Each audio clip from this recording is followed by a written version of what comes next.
ច្បាំងខ្លួនឯងមុនមានផ្សែងត្រូវតែមានភ្លើង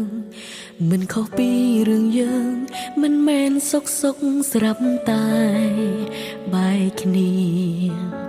ហេតុផលបងយ៉ាងណាអូនមិនតវ៉ាក៏មិនទៀមទី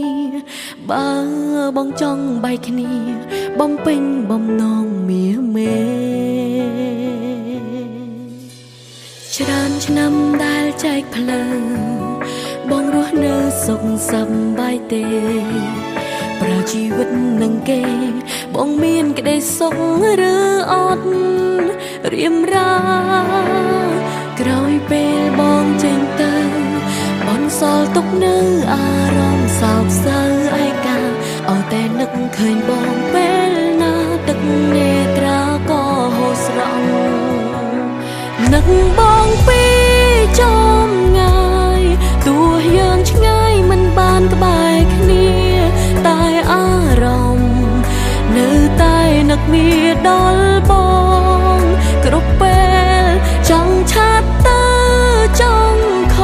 លតែគិតថាមិនសមនោះទេបានត្រឹមតែនឹកម្នាក់ឯងពីចំងាយ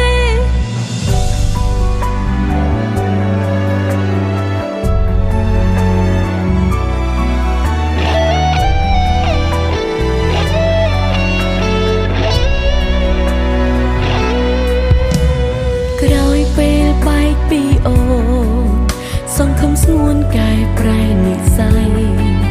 ចារខូចរឿងស្រីបងគួរតែទុំលាក់ចោលអើយអស់បើបានជួបមនុស្សល្អបងត្រូវស្មោះសរហើយកុំបន្តធ្វើខុសជូនពរបងមានក្តីសុខចង់ពីសងសាចាំងម្នាក់នេះ